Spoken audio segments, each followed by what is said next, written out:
खुश आमदीद। आज के इस खास तज्जिये में हम पाकिस्तान के क़याम को महज एक तारीखी वाक़े के तौर पर नहीं बल्कि एक बहुत ही गहरे नज़रियाती नक्शे, एक मुकम्मल ब्लूप्रिंट के तौर पर समझने की कोशिश करेंगे। यानी हमें मिलकर ये देखना है कि आखिर इस रियासत की बुनियादों में वो कौन सा खास फ़लसफ़ा था जो इसे आज तक नुमाया और मुमताज़ बनाता है। अच्छा तो चलें बराह रास्त मौजू की तरफ आते हैं। आज हम जिन 4 अहम पहलुओं पर बात करेंगे वो ये हैं। पहले, क़याम पाकिस्तान की बुनियादें। दूसरा, हमारे मेमारों यानी जिन्ना और इकबाल का विजन। तीसरा, इस रियासत के बुनियादी सुतून। और आखिर में मौजूदा दौर के जदीद निज़ामों की एक कड़ी आजमाइश। तो आइए सबसे पहले बुनियाद की बात करते हैं, जो कि दरअसल पूरे एक सदी का सफ़र है।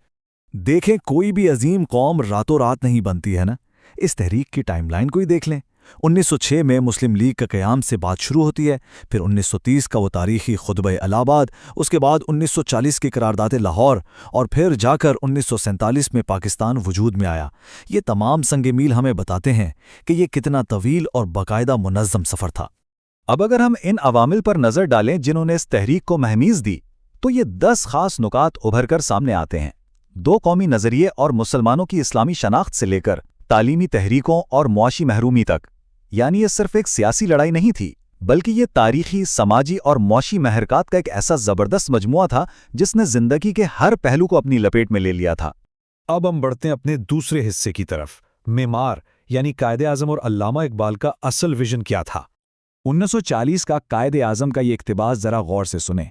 इससे बिल्कुल वाज़े हो जाता है कि उनके जहन में मुसलमानों की अलहदगी का तसव्वुर सिर्फ ज़मीन का एक टुकड़ा हासिल करना नहीं था, बिल्कुल नहीं। ये दरअसल एक इंतहाई गहरी नज़रियाती और सकाफ़ती बका की जंग थी। वो किसी भी सूरत अपनी तहज़ीब को किसी मुश्तरका कौमियत की भेंट नहीं चढ़ाना चाहते थे। अब यहाँ जो चीज़ वाकई कमाल की है वो ये है कि कायदे आज़म ने नज़रियाती अलहदगी की बात तो की, लेकिन साथ ही 11 अगस्त 1947 को मुकम्मल मजहबी आज़ादी और अक़लियतों के हुकूक को भी रियासत का एक अटूट अंग करार दिया। बज़ाहिर ये एक हैरानकुन बात लगती है ना कि एक तरफ हम अलहदगी की बुनियाद रख रहे हैं और दूसरी तरफ मुकम्मल मुसावात और रवादारी की बात हो रही है। मगर सच पूछें तो यही इस तहरीक की असल खूबसूरती और उसका कमाल था।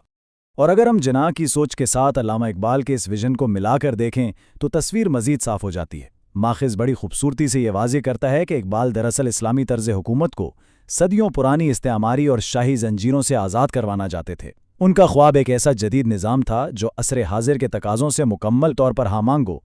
ये एक नहायत ही गहरा और सच में एक बहुत ही फिक्रंगेज़ मुशाहिदा है। मुसलमानों को इस्लाम ने बचाया है।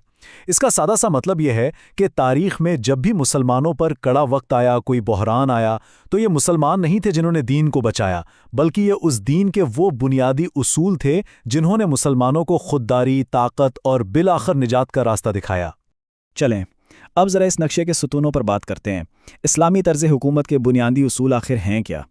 इस तसव्वुर में सबसे अहम चीज़ है अदल। अब यहाँ अदल का मतलब महज अदालतों में होने वाला कानूनी इंसाफ नहीं है, ये इससे कहीं बढ़कर है। इसका मतलब है हर चीज़ को उसके बिल्कुल दुरुस्त मुकाम पर रखना, खालिस्तन मेरिट और मेयार की बुनियाद पर। और याद रहे, यही वो जामे अदल है जो इस पूरे रियासती निज़ाम की जान है। और ये बात हमें बड़ी शानदार तरीके से समझाई गई है कि इस्लामी हुकूमत की 2 ही बुनियादी शर्तें हैं। पहली, अवाम की मर्ज़ी, वो भी किसी जबर या ज़बरदस्ती के बगैर। और दूसरी, सबसे ज़्यादा अहल और काबिल क़यादत का इंतखाब। मुसन्निफ़ इसकी सबसे बेहतरीन मिसाल नबी करीम सल्लल्लाहु अलैहि वसल्लम की हिजरत मदीना को करार देते हैं। वो वाकई अवामी रज़ामंदी और मेरिट की एक बेमिसाल और हतमी दलील है। अब हम आते हैं अपने आखिरी और सबसे अहम हिस्से की तरफ, आजमाइश। यहाँ हम इंसाफ, जमहूरियत और नज़रिए को आज के दौर में परखेंगे। माखज़ में एक बहुत ही ज़बरदस्त और चश्मकशा तकाबुल पेश किया गया है। इसमें बिल्कुल गैर जानिबदाराना तौर पर यह मुशाहिदा किया गया है कि 7 अक्टूबर 2023 के बाद हमने देखा कि मगरबी मुआशरों में गैर मुस्लिम तालिब इल्मों ने गज़ा में होने वाले जुल्म के खिलाफ ज़बरदस्त मुज़ाहरे किए।